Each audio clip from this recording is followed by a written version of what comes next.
Ukraine invasion.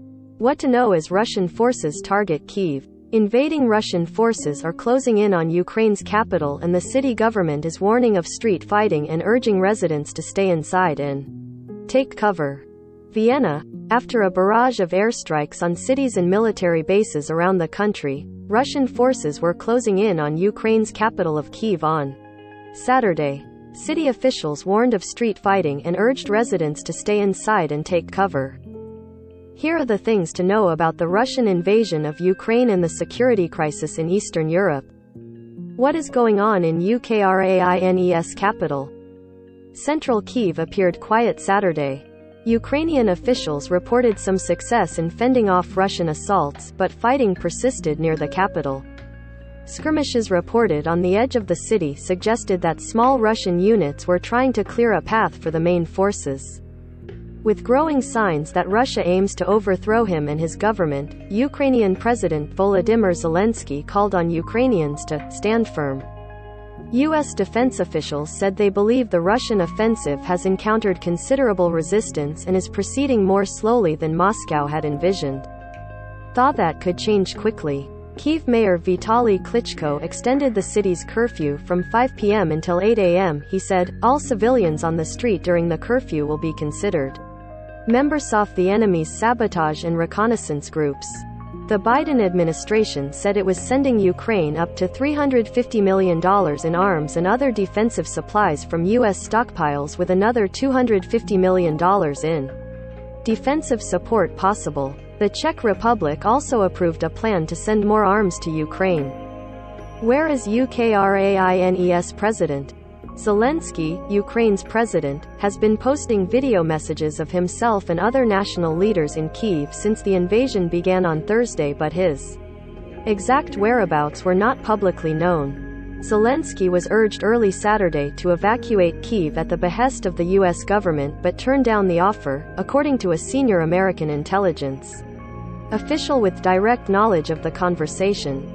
The official quoted the president as saying, "The fight is here," and that he needed anti-tank ammunition but not a ride. In his latest message on Saturday, Zelensky said Russian attempts to forge into Kyiv have been repelled and Moscow's plan to quickly seize the capital and install a puppet government has been thwarted. The real fighting for Kyiv is ongoing, Zelensky said, accusing Russia in a video message of hitting infrastructure and civilian targets. "We will win." Since then, Zelensky has posted regular updates on his Twitter account about the various world leaders he has spoken with Saturday, including Turkish President Recep Tayyip Erdogan and Indian Prime Minister Narendra Modi.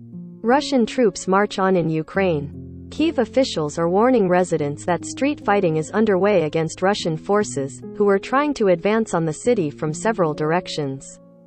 They advised residents to remain in shelters or if home to avoid going near windows or onto balconies.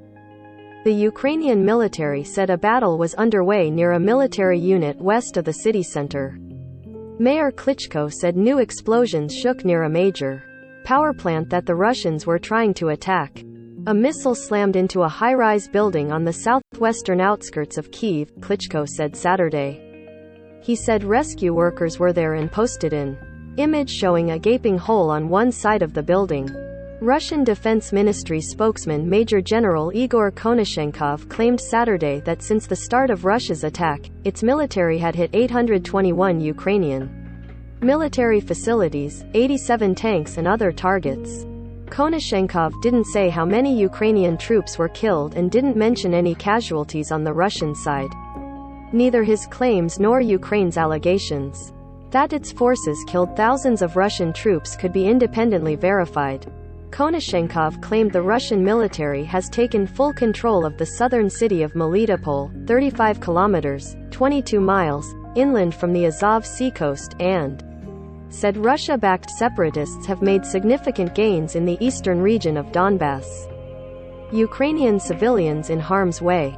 Russia claims its assault on Ukraine is aimed only at military targets, but civilians have been killed and injured during Europe's largest ground war since World War II.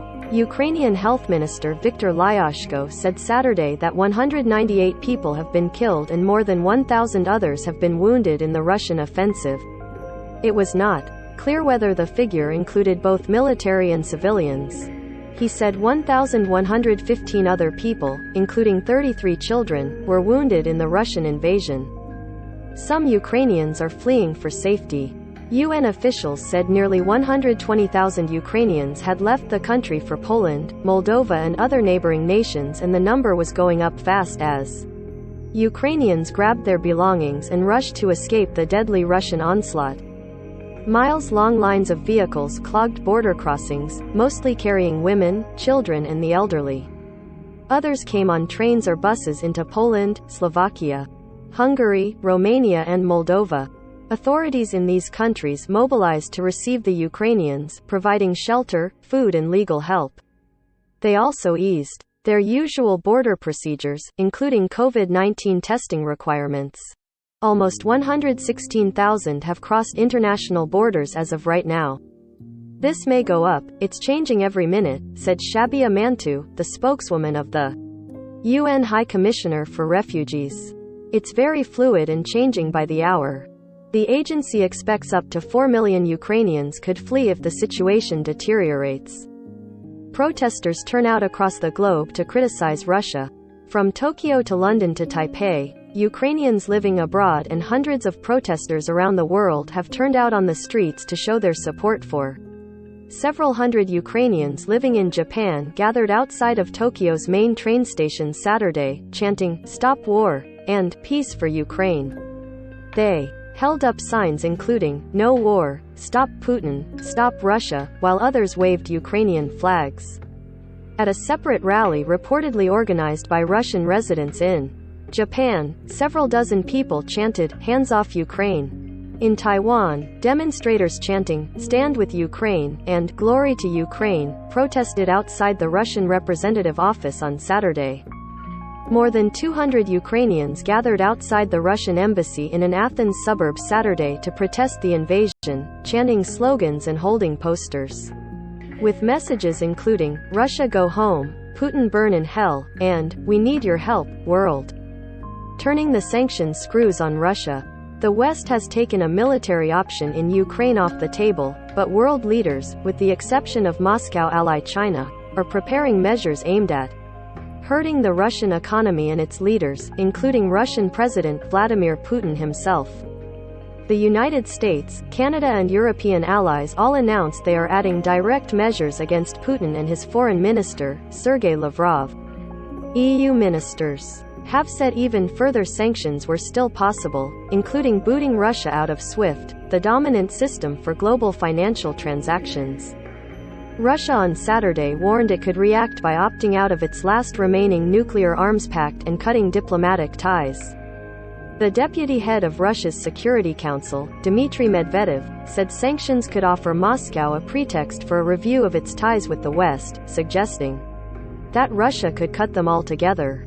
"We may look at each other in binoculars and gun sights," he said. He also suggested that Russia could opt out of the New START nuclear arms control treaty that limits US and Russian nuclear arsenals. Asian and Pacific countries have joined the West in taking punitive measures against Russia, including export controls aimed at starving its industries in military of semiconductors and other high-tech products. Sporting world turns its back on Russia. Poland is refusing to play its World Cup qualifier against Russia next month in response to Russia's invasion of Ukraine, the Polish soccer president said Saturday. The match had been scheduled for March 24. Later Saturday, Sweden joined Poland in declaring that its national soccer team would not play a match against the Russians regardless of where it takes.